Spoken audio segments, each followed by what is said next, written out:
Good morning. My name is Brian Huntley. I am the Professor of Leukemia Stem Cell Biology from the University of Cambridge, and I'm a clinician scientist here in Cambridge who looks after patients with acute myeloid leukemia and also runs a laboratory with an interest in epigenetics and evolution in acute myeloid leukemia. So this morning I've been asked to comment on what is the clinical significance of co-mutational patterns in acute myeloid leukemia. So, start with a little bit of background that everybody knows that most AMLs have between 3 and 5 mutations, and the mutations themselves are pretty heterogeneous. There are well over 200 mutations that have been described, but there are about 30 or so that are relatively common at a level above sort of 5% or so. And so it's likely that there will be a large degree of combinatorial co-mutation within acute myeloid leukemia. And it's also fair to say that the patterns of this are not random, and that reflects the mutational synergy between specific mutations. So for example, nucleophosmin and FLT3 occur very commonly. And of the nucleophosmins, half of these will have a DNMT3A mutation, for example. Similarly, there are mutations that are mutually exclusive of each other, and again they often play the same role, for example, so there's a degree of redundancy in them. So the first thing to say is that mutational patterns are not random. There are a number of mutations, and in the large studies that have been performed, even with the panels that have that made up those studies, there are a number of specific AML genotypes. We've just performed a panel-based study of over 2,000 patients in the UK NCRI cohorts, and out of those 2,300 patients, we found about 1,500 individual genotypes, looking at only 128 genes in our mutational panel. So you can see there's a great deal of complexity. So the first thing to say is that there's a huge amount of complexity. The second thing to say is that because of the large number of mutations and because they are there are not common mutations, in a sort of highest frequency of mutation is around about 25 to 30% for nucleophosmin or FLT3. There are only smaller numbers of patients who will have these combinatorial genotypes. And that, I think, is the main impediment to us coming up with a little bit more clarity about co-mutational patterns and their effects in acute myeloid leukemia, predominantly because we need large numbers of patients to do this. And I'll come back to this in a second.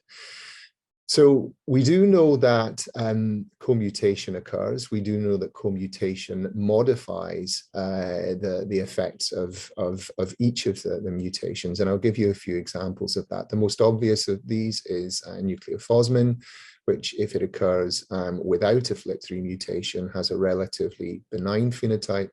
However, if it occurs with a FLT3 mutation, this then changes that to a more aggressive disease. And in the ELN guidelines that have just been recently updated, this will change that patient's prognosis from good risk into the intermediate category.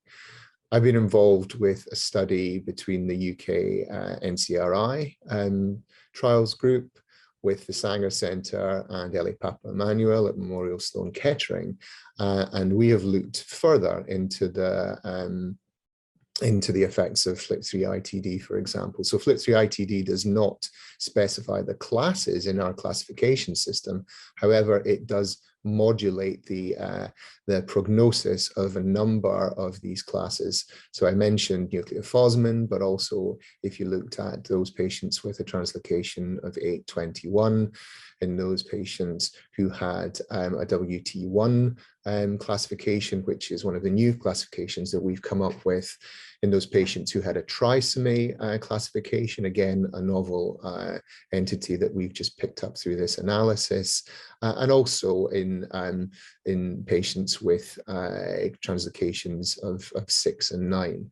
The 6 and 9 translocation is interesting in that those patients with a 6-9 translocation that did not have a FLT3 ITD mutation in this series were actually had an intermediate risk factor rather than adverse. So those patients that did have the FLT3 ITD had an adverse outcome, but those without did not. And that would be something that is not appreciated, as the 6-9 in the ELN would put you immediately into a poor risk classification.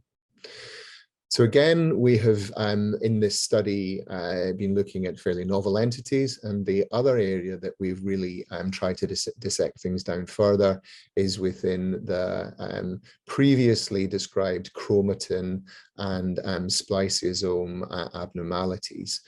We've called these mutations on the basis of 17 genes secondary AML-like. We can classify them into SAML1 and SAML2. And that's on the basis of the presence of just one mutation within that class or the presence of 2 mutations within that class. And we can show that the SAML1 classification has a much better statistically significant survival than the SAML2, such that the SAML1 class is within intermediate, whereas the SAML2 remains where it would normally be put within the poor risk category.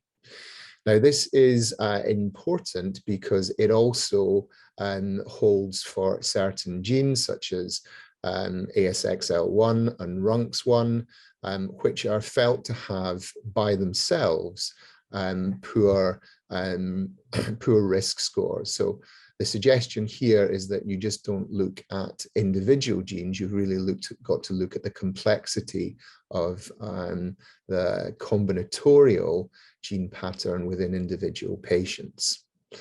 And this takes us to the other part of the paper that I'm describing, which has recently come out in Nature Communications. And this is where we've used these combinatorial patterns along with other clinical parameters to put together an individual scoring system for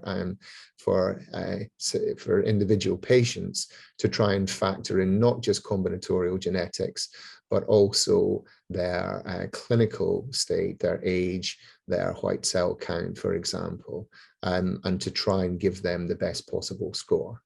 So I've tried to answer what the clinical significance of co-mutational patterns is in AML. I think then when we have the results of large efforts that are ongoing with huge numbers of patients, such as the Harmony Initiative, for example, where we'll be looking at tens of thousands of patients rather than thousands of patients, this will give us even more clarity about the co-mutational patterns and their prognostic significance. So thank you for listening, and I hope to speak to you again soon.